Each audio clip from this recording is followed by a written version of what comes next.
역사의 뒤뜰 17번째 시간입니다. 우키시마오 폭침 사건을 기억하는가? 우키시마오 폭침 사건을 우리 국민 대다수가 모르고 있는 실정입니다. 그래서 이 내용을 알고서 우리 민족이 일본에게 얼마나 처참하게 당했는가를 거울 삼아야 합니다. 그 수가 얼마나 되는지 명확히 알려진 게 지금까지 없습니다. 8,000명 이상이 희생된 것으로만 추측할 뿐입니다. 이 깎아지른 해안, 가파른 절벽, 험준한 산악, 해협을 가로지르는 거친 바람, 이런 척박한 곳에서 줄이고 헐벗은 사람들이 살았습니다. 그들은 가혹한 고문과 착취에 시달리던 우리 조선인 노동자들이었습니다.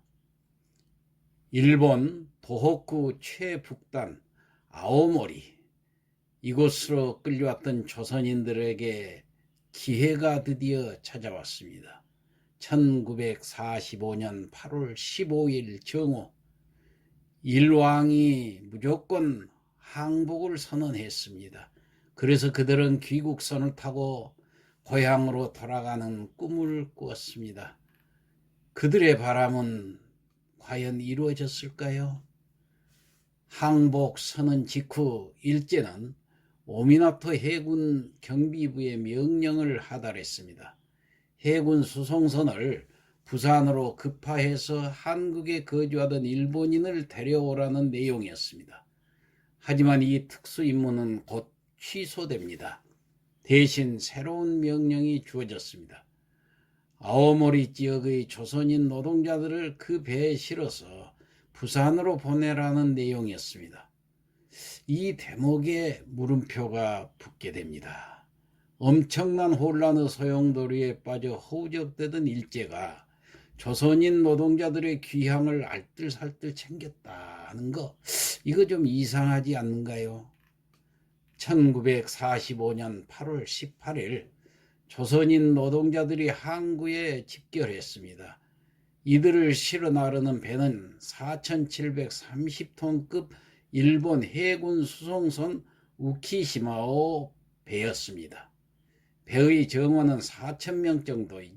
그렇지만은 이 배에 태우기 위해 모아놓은 조선인 노동자의 숫자는 정원을 몇 배나 초과하는 규모였습니다. 탑승자 수에 관해서는 논란이 많습니다. 정확히 파악할 만한 자료가 없기 때문이지요. 관련 문건도 일제에 의해서 상당수 파기된 상태였기 때문에 전혀 알 수가 없습니다. 게다가 명부에 이름을 기재하지 않은 채 탑승한 조선인 수가 수천 명에 이른다는 게 생존자들의 증언입니다. 이때 소요가 발생했습니다. 12,000명에서 8,000명 사이의 조선인을 부산까지 데려가야 할 일본 해군 승조원들이 반발하고 나선 것입니다.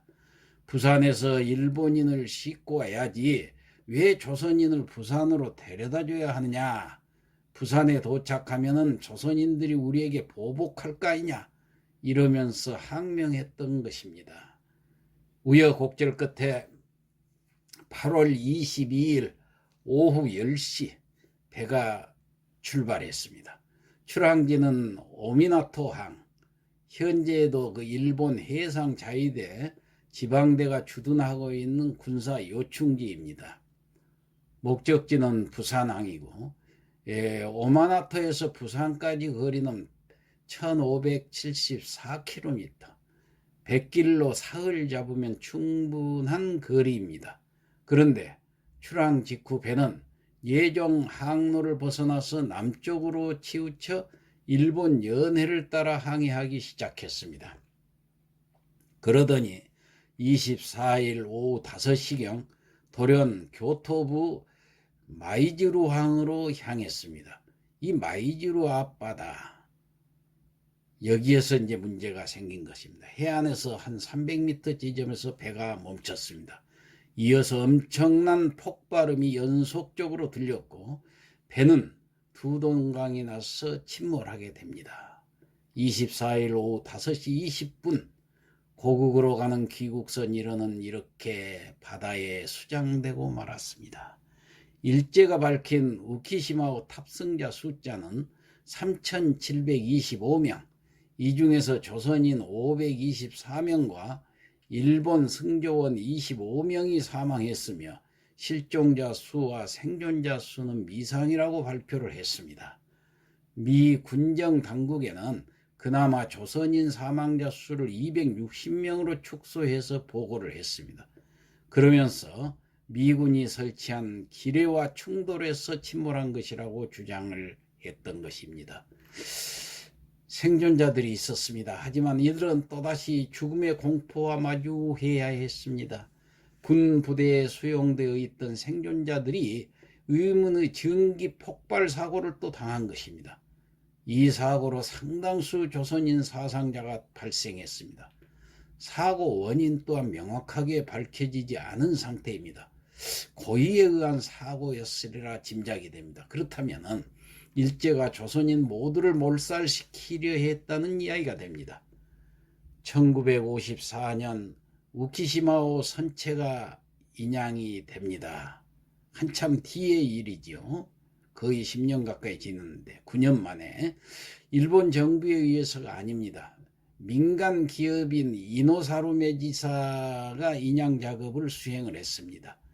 말이 인양이지 실상은 전혀 그렇지가 않았습니다. 침몰한 배를 다이너마이트로 폭파한 후에 잔해를 끄집어내기만 했던 것이 바로 인양입니다. 그리고 그것을 고철로서 팔았습니다. 침몰 원인을 규명할 수 있는 핵심적인 증거가 깡그리 사라지고 만 것입니다. 희생자 유가족들이 3차례 일본 정부를 상대로 소송을 냈습니다. 공식 사과와 손해배상을 요구하기 위해서였습니다. 2001년 일본 교토 지방법원은 원고 일부에 대해 각 300만 엔의 위로금을 지불하라고 판결은 했지만은 오사카 항소심 재판부는 이를 뒤집고 원고 패소 판결을 내렸습니다. 여전히 일본은 미군 기뢰에 의한 폭침이라고 주장을 합니다. 하지만 침몰 원인이 일제에 의한 계획된 자폭이라고밖에 볼 수 없는 증거와 정황들이 수두룩한데 그 몇 가지만 간추려 보면은 당시에 부산이 아니라 원산이 최단 항로가 되기 때문에 이 오미나토에서 원산으로 항로를 선택해야지 왜 그 먼 부산으로 예정 항로를 선택했는지 그게 의심스럽고, 그 다음 두 번째 출항 직후부터 예정 항로를 벗어났다는 것 자체가 더욱 의심스럽죠. 그 다음에 연안을 끼고 항해를 할 때 기뢰를 피할 의도가 없었다는 증거가 또 나왔습니다. 또한 배에 폭발물이 실려 있었다는 일본 정부 기록물도 나중에 밝혀진 겁니다. 왜 폭발물을 실었을까요? 그 다음 정원을 2~3배 초과한 상태인데도 돌을 350톤이나 거기다 선적을 했습니다. 이건 아주 수상시키려고 작정을 한 거 아닙니까?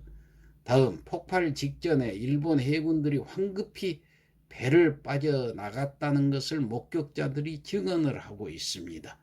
자, 이것만 보더라도 일본 해군은 살리고 조선 노동자들만 죽이려는 증거가 여기서 확실히 나타난 거죠. 그리고 끝으로 증거 인멸이 아주 너무 확실합니다. 이 선체 인양한다고 그래가지고 선체를 수중에서 폭발을 해가지고 인양을 해가지고 고철로 매각을 시켜버렸기 때문에 완전히 깡그리 증거를 인멸해버린 겁니다. 자, 이상에도 또 다른 증거들도 있긴 있습니다만은 일단 이 증거만 보더라도 확실하고 그 의도가 확실한 것이지요. 이 노동자들은 사실 그 일제에서 굉장한 그 혹독한 노동에 시달리면서 탄압을 받았던 것입니다. 어디냐 하면 아오모리의 시모키다 반도, 아주 지형이 험한 곳입니다. 일본 해군은 이곳에 비행장과 경납고 또 탄약 저장고, 방공호, 그리고 항만시설, 철도, 터널뿐만 아니라 일본 본토가 공격받을 경우를 대비해서 수개월 동안 버틸 수 있는 군수물자를 보관할 군수기지 건설을 추진했는데, 이를 위해서 이 조선인들을 강제로 동원했던 것입니다. 자, 우키시마호 폭침과 생존자에 대해서 가해진 그 의문의 폭발 사고, 이로 인해서 사망한 조선인 노동자의 수가 얼마가 되는지조차 제대로 파악할 수 없는 실정입니다. 증언과 목격담, 그리고 남아있는 자료 등에 의하면 그 수는 적어도 5,000명 이상일 게라는 게 중론입니다. 우키시마 희생자 그 추모협회와 생존자들은 사망자가 최대 8,000명이었을 거라고 주장을 합니다. 우리 국민의 유해가 무주 고혼으로 구천을 헤매는 것은 비단 우키시마호 폭침 희생자뿐만 아닙니다. 일제가 항복 이후에 학살한 것만 치더라도 사할린이 가미시스카 경찰서 학살이 있었습니다. 이건 화염 학살이었습니다. 그 다음에 또 미지오 학살 사건이 있었습니다. 이건 냉동 학살을 자행을 했던 것입니다. 그리고 또 제주도 땅굴진지 공사장에 투입되었던 옥매광산 광부들도 귀향하는 도중에 청산도 앞바다에서 수장 학살을 당했던 것입니다. 그리고 또 남태평양과 사할린에는 더 많은 유해가 구천을 헤매고 있으며 탄광, 제석장, 철도, 공사장, 지하 군수공장, 비행장 등지에서 죽어간 우리 국민의 수가 얼마인지 알 수가 없을 정도입니다. 1945년부터 지금까지 모든 정권이 식민역사, 식민문화, 식민법제, 식민정치, 식민경제, 식민잔재, 미국의 패권과 일본의 군국제국의 굴레에서 아직도 벗어나지 못한 것은 모두 정치권의 잘못과 정치인의 역사인식의 부재로 인한 것입니다. 그동안 너무 긴 세월이 흘렀습니다. 민족 반역자, 친일파, 일제 동조파, 친일 동조파, 일제 침략 동조파를 처단하지 못한 것 때문에 이 자멸 현상이 온 것입니다. 이제라도 진상이 규명되어야 정의가 실현되고 민족 번영과 동양 평화를 실현할 수 있지 않겠습니까? 또한 일본은 과거의 죄행들에 대한 책임을 회피만 할 것이 아니라 그 진상을 철저히 조사해서 공개해야 하고, 또 책임 있는 자들에 대한 엄격한 처벌 조사와 함께 그에 따르는 사죄와 배상을 해야 합니다. 그래야만이 일본이 전범국이니 반일륜국가이니 하는 그 치욕스러운 오명을 씻는 길이 바로 그 방법밖에 없는 것입니다. 자, 여기서 우리가 우리의 역사를 돌이켜보면서 많은 것을 생각해야 합니다. 이상 역사의 뒷뜰을 마치겠습니다.